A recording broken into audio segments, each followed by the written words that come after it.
welcome to Behind the Badge. I'm your host, Sandra Brandon, and our co-host, Sergeant Brown. How are you doing, Sergeant Brown? Oh, I'm not doing too bad. Just a little sniffly. Yeah, you do sound a little congested. We took a break over the holidays. How was your holidays? Did you have a good time? Yes, made it through it. Had a good time with family and, visiting and everybody. Do you go out of town for the holidays, or do you stay here in town? My parents live here and my in-laws live here. I don't know if that's good or bad. Is that good or bad? I don't know. No, it's not bad. It's not bad. Yeah. That's good. I mean, I live right next door to my in-laws, so. Wow. Some would call you very brave, and others would call you lucky. So I don't know which one it would fall in, or maybe a little of both for this one. Well, I knew them before I met my wife, so that's how I met my wife. I worked with her dad. So. Oh, how nice. So very nice. It all works out. And you have a little boy who still probably gets excited about the holidays, I would think. Somewhat. Yeah. He's a little bit, not little, I guess. He's 13 now. A teenager now. Yeah. So. And did you get everything? Did Santa bring you everything you wanted? Well, I don't really want much. You're way past that now. Yeah. I got a new watch, so. Well, wonderful, wonderful. And it is brutally cold out there.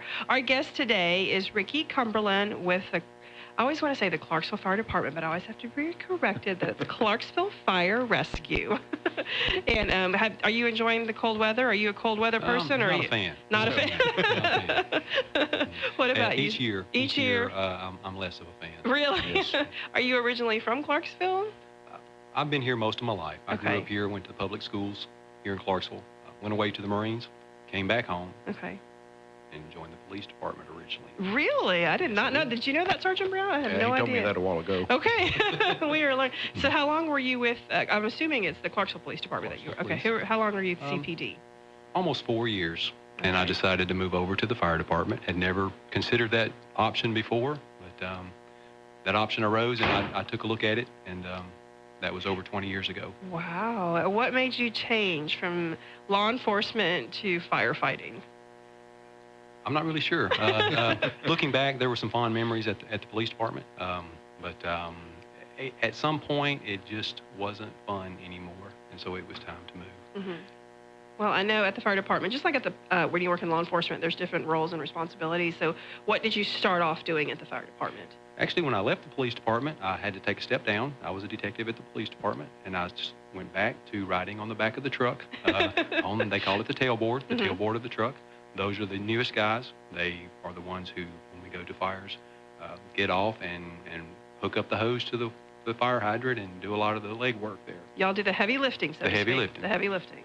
When they rode on the back of the truck.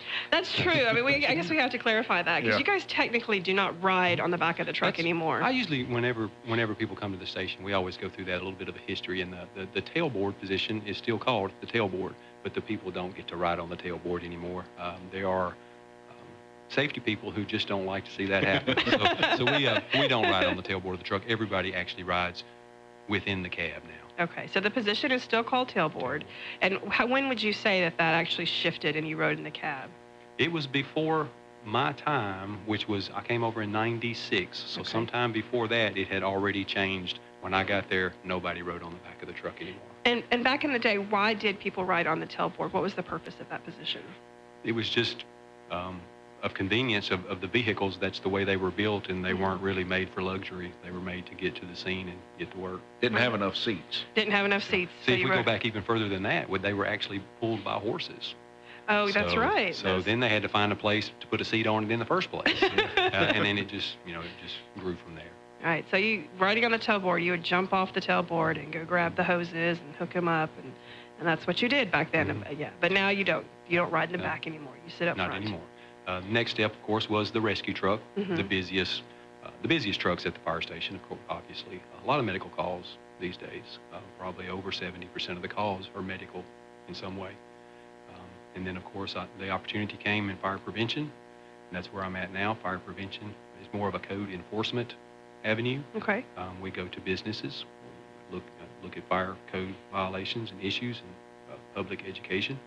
Things that I'm fire investigating on when the fires do happen, those type things. And how long have you been doing this? Since '01. Since '01. It's a long time. Still a good little while. Yeah. Recently was promoted to the fire marshal, which is the fire marshal for the city of Clarksville. And what exactly does a fire marshal do? The fire marshal would be over the fire prevention division. Okay. We ultimately are still responsible for code enforcement, investigating of the fires, public education, those type things. And what out of all those do you probably enjoy the most?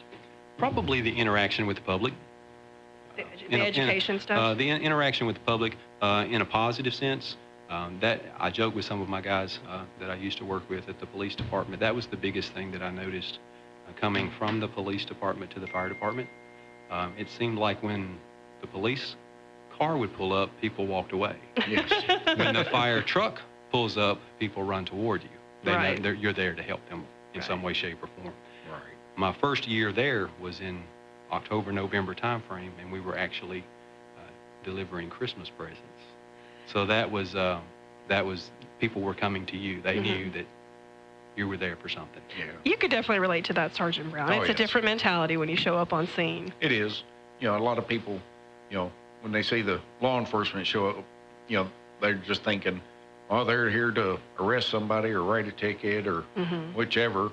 And, you know, fire truck pulls up. Hey, let's go look at the truck.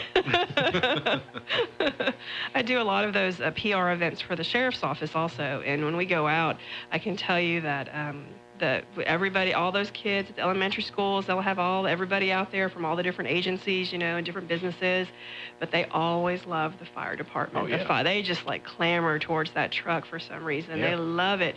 The only thing though that supersedes the fire department is the canine. When those dogs show up, it's like that red truck doesn't even exist. Right. Those kids, their heads will whip around, and they're just completely focused on those dogs. So they love those dogs, but they also love the firefighters. I think that's so important to them. And y'all do a lot of that. I'm sorry, go ahead. What were you going to say? I thought you were going to say the helicopters. The- Because when we oh. go to career day, if the helicopters show up, everything else Yeah. is... It's just washed away. Well, the career days that I've gone to, we have not been fortunate enough to have a helicopter come out. So I'm sure if one of those came out, of course, they would be enamored with that also.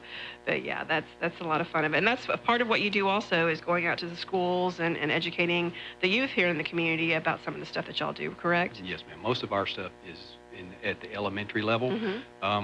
Within the past few years, we have moved up. The 8th grade has a type of a career day locally at the school system now. We're involved with that. And then into the high schools. Some of the high schools will call. And then you have interesting equipment that y'all take out to do some of your education. What are some of the equipment, not just the fire trucks, but don't you have like what you call a smokehouse or something that you take out? What is that?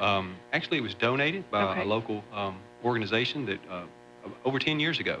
But we take it out usually to the 1st grade. Still, so it's still for the younger ones, smoke trailer. But it simulates what smoke would look like possibly in a home. Okay. Let's take a quick break. And when we come back, we'll talk about the fire aspect of it. When you actually go out on scene and you put out a fire and a house is fully engulfed. Because, I have a lot of misconceptions that I didn't realize going into fighting a fire and how it looks and appears and what you have to do. Because, we kind of have our image of everything based on TV and movies, and it's not necessarily that case. So when we get back, we'll talk a little bit more about that. We'll be right back after these messages.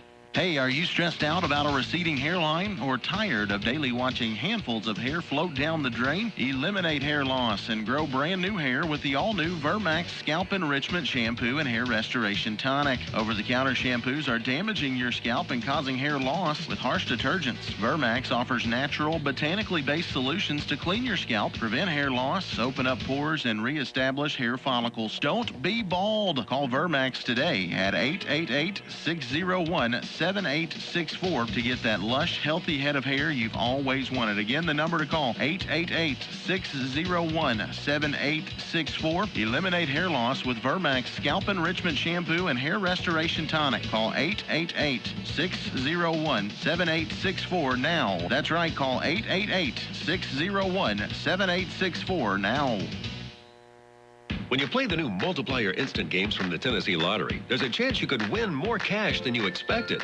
In fact, with Multiplier Games, you could turn $1,000 into $10,000, $5,000 into $250,000, or you could even turn $10,000 into a whopping $2 million. So pick up a Multiplier Instant Game today, and you could just watch the cash fall into place. Multiplier Games, new from the Tennessee Lottery. Game-changing fun. Just remember to play responsibly. America, the home of fun-seeking being adventurous. And they all like draw games. But wait till they get a load of Lotto America. With tickets just $1, drawings twice a week, and jackpots starting at $2 million. It's Lotto America from the Tennessee Lottery. Ever lost or misplaced your debit card? Now, before that happens, download the Card Valet mobile app. With it, you can turn your F&M debit card on and off, establish when, where, and how it is used, and much more. And best of all, it's free. From F&M Bank, member FDIC. WVWB, 1400 AM, Clarksville, Tennessee. Welcome back to Behind the Badge. I'm trying to figure out what that music is. I can't make it out. I know you can't hear it, Ricky, but it's. Can you make it out? No. What is it? We give up. What is it? Oh. I was going to say it's prior to our time. Sure, it's prior to our time. Wink, wink. Well, we have Mr. Cumberland. Do you have a title, Fire Marshal Cumberland, or what should is there official? The official title is Fire Marshal. Fire Marshal. Most people that I get asked that a lot. What do I call you? What am I? And typically I was Ricky before all of those came along, and I will be Ricky after I retire. Well, so wonderful. Ricky is fine. Well, before we left, we talked about an actual home fire, or even a building fire, and how our perception maybe in the public is a little different from what actually occurs. So can you kind of walk us through when you get a call for a fire, what steps or what do you guys do when you get there? Well, the first thing we have to do is get there safely. That's a big problem. Many of the issues arise on the way to calls. That's why false alarms are so important, and we try to cut down on those false alarms. Once we arrive on the scene, they do what's called a scene size up. They basically report on the radio what they're seeing as they get close. They do a 360. They walk around the building to see. There have been times when you walk to the front and say, I don't really see anything. Walk around back, and the whole back of the house be burnt off. So you do that 360, and they will start hooking up the hoses at that point if they feel that that's something they're going to need. They have usually at least 500 gallons of water on the truck. That goes really quick. The pumps on the truck typically pump at about 1,000 gallons a minute. So, quick math. Yeah. Quick math, 1,000 gallons a minute, 500 gallons, 30 seconds. 30 seconds, and you're out. You've got to find some somewhere. So they hook up to a hydrant, and they go from there. The safety rules require that we have a certain number of people standing by for the ones going inside. We call it the 2 in, 2 out rule. Okay. 2 people go inside, 2 people are dressed up ready to go in with them or to find them if they need help, and go in from that point. And the gear that you wear when you come in, tell us a little bit about the gear and the oxygen tank. Okay. The air tank that we wear is it's an SCBA, self-contained breathing apparatus. Is what just SCBA, that may sound familiar to scuba, self-contained underwater breathing apparatus. They're very similar, but they're air tanks, compressed air. Everybody has one, or on each truck. Everybody, up until recently, they used to actually share air masks. Oh, wow. Now, from a hygiene standpoint, since I've been there, we all have our own masks now. So that was a good thing. Everybody has their own air mask, hooks it up to the tank. It's on the back of their pack. All of the equipment is flame retardant. Everything will burn if it gets hot enough. Okay. But it will last quite a lot longer than a typical clothing would. And how much does that equipment weigh if you had to weigh all of it? If I had to estimate, well over 50 pounds. Oh, wow. It would be in the 50-pound range. About how long would that air tank last on somebody going into a fire before they have to come out and swap the tank out? It's kind of a loaded question, and the reason I say that is that the fitness level comes into play a lot. What do you mean by that? The tanks are rated at 45 minutes. Okay. Typically around a 45-minute tank. Depending on a person's fitness level, as you know, 2 people can walk up the steps. One can get to the top and not be out of breath. One can be out of breath. Okay. So when the fitness level comes into play, a 45-minute tank may last 10, 15, 20 minutes. It just depends.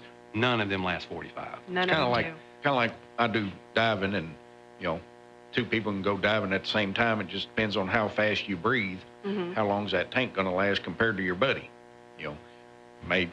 My tank may last 30 minutes. His may last 45. Just you have to control your breathing, and of course I would imagine the circumstances. If you're under a lot of stress, you're going to breathe quicker. Right. So it's going to use that air up a lot quicker. Right. If you've got some strenuous activity that you have to do within the home, it probably uses it up faster. So when you go into the home, what can a firefighter expect for a house that's on fire or fully involved? Typically, there's going to be a lot of dark smoke. Okay. Visibility is going to be limited, extremely limited, if at all. So they're typically trained from the beginning to hands and knees, feel your way through, keep that fire hose, the fire line with you. That's your way out. That's your safety way out. So you don't let go of that. Even if you can't see, you can feel your way back out, and develop a system. Do the same thing every time. That's the same way. For instance, when you go into a house, if your common practice is to go from the right, go all the way around, right, and you'll come back to where you started. Okay. Instead of just wandering. And do you guys, I know in law enforcement you go in and you clear rooms systematically. Is that concept also the same for firefighters? Yes. It is, okay. And that's something that I wanted to mention because, with TV and movies, when they make it very dramatic, so you see the flames and you see people in the flames and you can make out the room, but that is nothing what it's really like when you go into a house that's on fire, is it? It's not. It's not at all. Like I said, the smoke is the biggest issue. The heat will come with the smoke, and there may be times when there will be a lot of heat, a lot of smoke, and not see the flame, not really see a flame until maybe some air is introduced. That's why you will see when people think that they're helping, for instance, someone gets on the scene before the fire department is there, and they may start opening doors, breaking out windows, doing things trying to let the people get air. Unfortunately, they're letting the fire get air. Okay. And typical fire will grow. It will double in size every minute.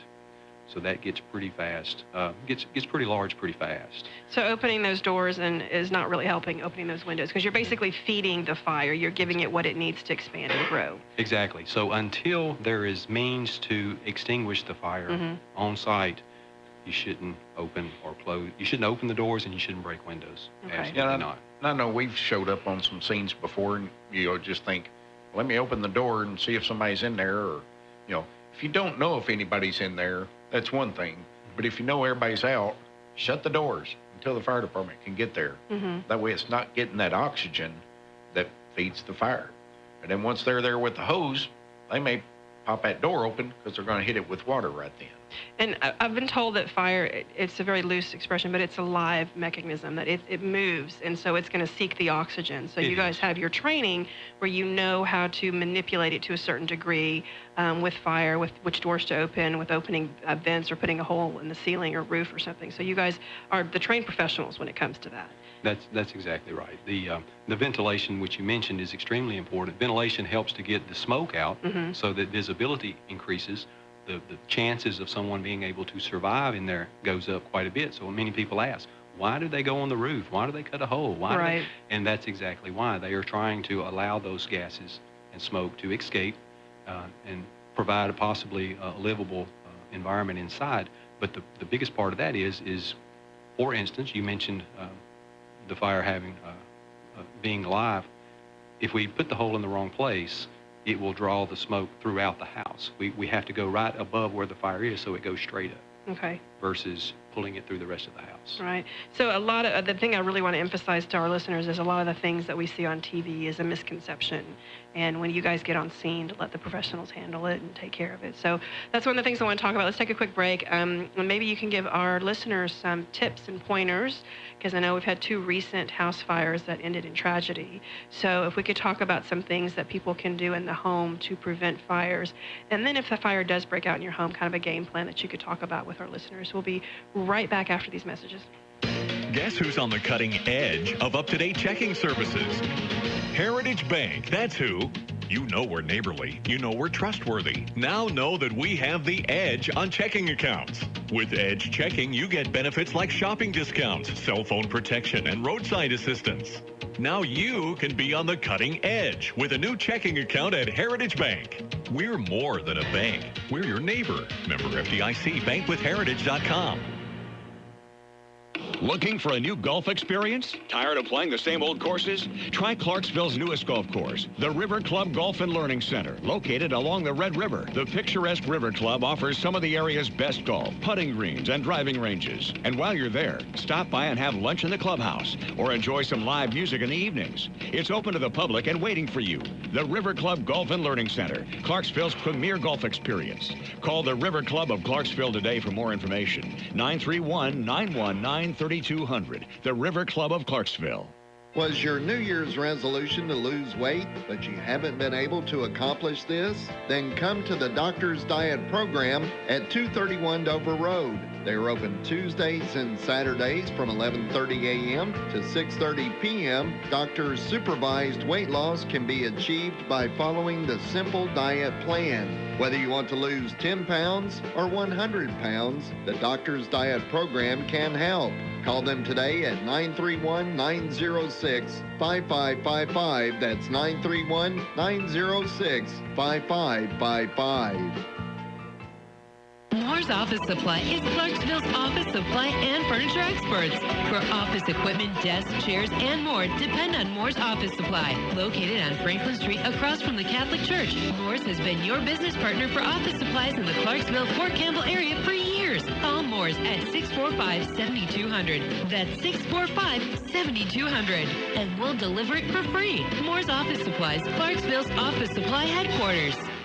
The new year is upon us, and we made it through the holiday season. Now it's time to stop dreaming of candy canes and sugar plums and think more practically. It's time for a new set of tires, and the place to get them is Hell Yeah Tires at the corner of Greenwood and Crossland Avenue in Clarksville. They have the area's largest selection of new and used tires, and they'll guarantee you the best deal in town. Head on down to Hell Yeah Tires at 702 Greenwood Avenue, or give them a call at 931-552-1403.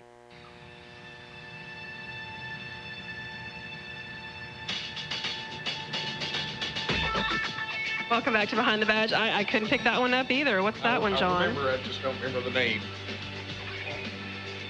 SWAT. Oh, SWAT. That's a good one. I was thinking like Hawaii 5-0 or something. Yeah, it almost has a Miami Vice kind of sound to it, too. But welcome back to Behind the Badge. Our guest today is Fire Marshal Ricky Cumberland. And before we went to the break, we talked about some things that people can do to prevent fires in their home. What would you say, first of all, before we start that, is the number one or maybe top three causes of fires in homes? This time of year, without a doubt, supplemental heating is always near the top of the list. What do you mean by supplemental heating? Supplemental heating would be something like a space heater, a wood stove, a kerosene heater, electric heater, those type of things. Or somebody using their stove as a heater. Someone using their stove, which most people would think that doesn't happen. But unfortunately, yes, it does. It does, because you see that. And we had two recent house fires here in Montgomery County, one in the city and one outside the city limits. And I know those are still under investigation as the specific causes. But what are some things that people can do around the home to prevent fires? Generally speaking, as unexciting as it is to speak about fire safety, it can get really exciting really quick if you're not prepared. That's true. Being prepared is extremely important. Being prepared would include having working smoke detectors in your home. And how often should you go through and check those? Those should be checked on a monthly basis. Just push the button, make sure that it still works. Okay. Smoke detectors are great. Working smoke detectors are even better. Are even better. So you have to have working smoke detectors, at a minimum one on each floor. Depending on the age of the house, the fire code has changed over the years. If you were to build a house today, every single bedroom would be required to have a working smoke detector, and the hallway outside. They would all have to be interconnected, which means if one went off, it would make them all go off. And how are they interconnected? I don't understand that. They are wired together, just like your electrical plugs in your house. They're all connected. They're wired together. Okay. That's interesting. So any new home construction in the city of Clarksville now requires... That's a nationwide type of fire code that most larger jurisdictions are probably going to have something very similar to that. And then what is the power source for those? Is it still batteries? Or it's electric. They run off your power source, and they will have a battery backup. A battery backup. Okay, so we'll have a backup for that. Okay, so a working fire detector. What about having fire extinguishers in the home? Do you recommend that? Fire extinguishers are an excellent thing to have in the home. Most fires that we respond to started out as something small that simply got out of hand. Okay. If you have a fire extinguisher in your home, it needs to be accessible. Mm-hmm. One problem that we see in some of the apartment complexes is that they will purchase fire extinguishers for every unit, which is great. It's a great idea, but then they will put them maybe under the kitchen counter or something. If you think about if you have a fire and it's probably in the kitchen, possibly on the stove, would you be able to get to the extinguisher to use it? So that's having an extinguisher in a place that is accessible. Okay. So you don't recommend necessarily putting it in the kitchen directly? Not so close to the stove that if the fire is in that area that you wouldn't be able to use it. I lived in an apartment complex, and that's where I kept mine, and they actually came in and told us not to keep it there. They made us keep it in a hall closet. That's good. And that was their reasoning. They said you probably won't be able to get to it if your kitchen catches on fire. So that's really good news. Any other tips that you can give us? Accessibility is extremely important. Everyone should be able to find two ways out of Two ways out. Okay. Of every room in your home. If you think about that, if you're in the bedroom, if you're in the living room, the den, you should be able to walk out the door. But if you can't get out the door, is there a window that you could use if you had to? The biggest problem with that is the accessibility. Many people paint windows over time or do different things, remodels, and those windows don't always open as easily as they should. That's a good point. So to make sure your windows, go through and check your windows to make sure they will open. Again, having windows are good. Working windows is better. Very good point. And then if you're on the second floor, they have those little chain ladders or whatever you throw on the window ledge that'll get you down to the ground, just like a ladder. Right. It's very important. And usually you're going to have kids in second floor rooms. What's the importance of going over a fire evacuation plan with your family? A fire evacuation plan, some type of a plan is extremely important before an emergency happens. There's a very high probability that each family will know someone that has had an emergency sometime in their life. And just if it happens to be you need to be prepared. Everyone in your family needs to be prepared. Talk about it. Talk about what you would do, what you would like for your children to do. What everybody is on the same page, so to speak, that when everybody goes out, they all meet at the same place. Have a meeting place, which needs to be outside of the home, on the street side, not in the street, but on the street side. It's very common for us to go to a call and someone say, someone's still in there, and that person may just be around back. That person may be at the neighbor's house. That person is not accounted for, but they are out. That endangers our guys who have to go in there and look when there's nobody there to find. Now, how soon should you call 911 if you have, whether it be a little fire or a large fire or, Immediately. Immediately. And that is extremely important. We mentioned a minute ago that fires grow in size. They double in size every minute. Calling, many people don't call because they may be embarrassed or they're afraid that neighbors might see the truck coming down. Well, that's a lot better than seeing flames coming through your roof. Right. It's extremely important. We can always turn around. We can always stop and turn around.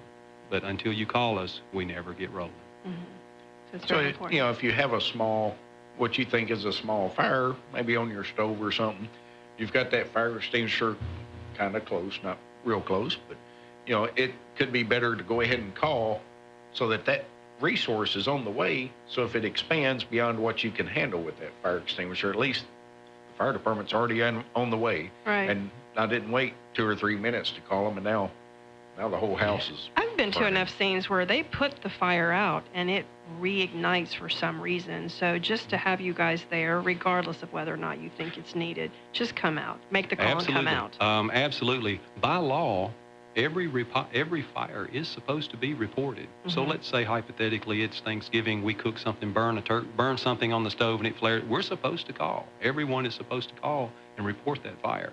Even if it's out, by law, it's supposed to be reported. We had someone come into the office yesterday. They had a fire a few days ago.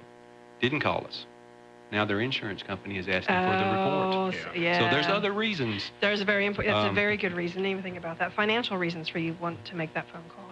Well, thank you for being on the show today. We've run out of time. You've been such a wonderful guest, and you've got such, wonderful information to share. So we'll have to have you guys on again in the future. So thank you. Got anything to close out with, Sergeant Brown? I just remind everybody to be safe, slow down, buckle up. Stay warm, right? Thank you for listening. For myself and Sergeant Brown, this is Behind the Badge.